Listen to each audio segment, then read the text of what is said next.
Bene, bene, benissimo. Oddio, Dio. Allora, cominciamo dai punti positivi, perché ci sono dei punti positivi. Sono due partite che non prendiamo due gol. Oh, rispetto a un po' di tempo fa è già un passo in avanti. Quindi, i punti negativi. Maran, insegnami. Maran, insegnami perché voglio essere come te. Voglio essere come te. Voglio dimostrare proprio agli altri che io della vita non ci ho capito un cazzo. Voglio imparare da te a capire come fare queste cose. Perché? Perché su 5 tiri della partita che io mi ricordi, 3, 3 li ha fatti Gaston Pereiro. Quindi, a rigor di logica, se 3 tiri li ha fatti Gaston Pereiro, vuol dire che Gaston Pereiro va tolto, perché da quello che so il mondo del calcio funziona così, cioè tu più tiri e più dai possibilità al mister di toglierti, perché giustamente che cazzo fai tiri? Scusate, però va benissimo così. Io sono sempre stato uno di quelli, magari anche inconsciamente, nel senso stupidamente, credeva che il Cagliari quest'anno potesse andare in Europa. Ne sono sempre stato convinto, l'ho sempre sperato. Oggi, devo essere sincero, la speranza un po' mi è stata uccisa. Mi è stata completamente uccisa. Per il semplice fatto che se tu oggi avessi, scusate, vinto, saresti andato a pari punti con l'Hellas e te la saresti giocata con loro. Però non è successo. E... Bah, bah, bah. Capito? Ormai mi sono rassegnato. Ormai mi sono veramente rassegnato. Complimenti a Maran per le sostituzioni. Complimenti a Pisacane che è stato scoperto essere il nuovo regista del Cagliari. Oltre Cicarini non è il regista del Cagliari, ovviamente, è Pisacane. Io non so perché fare entrare Birsa, devo essere sincero, cioè che utilità c'ha avuto Birsa sulla partita? Ha avuto senso farlo entrare? Perché è stato fatto entrare? Solo perché è stato nominato per le voci che si è menato con Paoletti? Che senso c'ha avuto farlo entrare?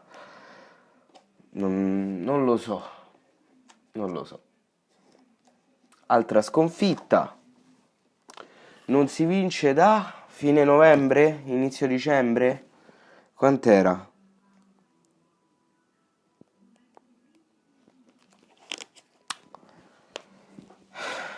È da più di 2 mesi che non si vince.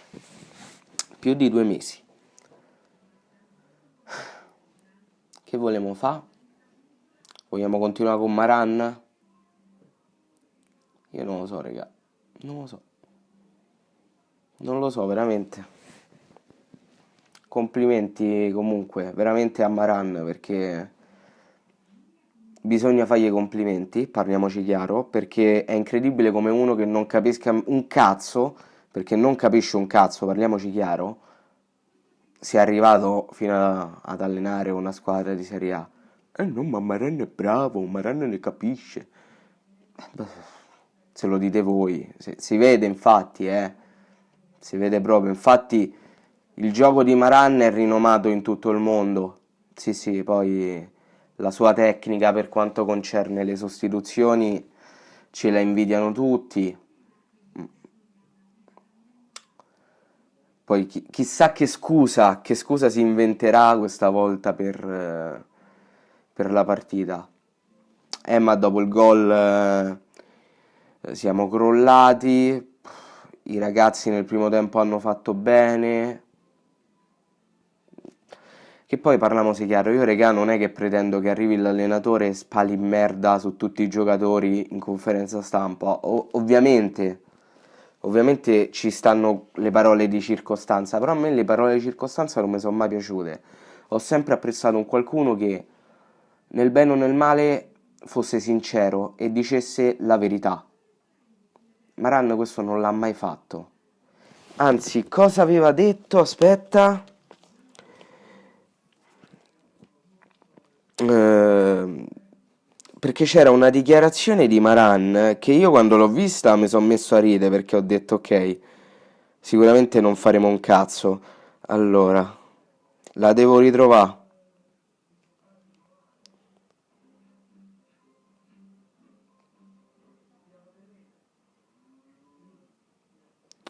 Non la trovo, comunque avevo letto tipo una cosa contro il Napoli col coltello tra i denti, una cosa del genere.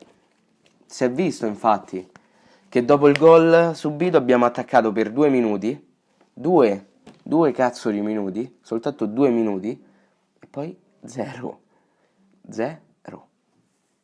Complimenti Marani, veramente sei un grande. Sei un grande perché uno che non c'ha capacità arriva a un livello del genere, veramente ti devo fare i complimenti. Vabbè, il video finisce qui ragazzi, fatemi sapere voi qua sotto nei commenti cosa ne pensate. E detto questo, noi ci becchiamo in un prossimo video. Bella!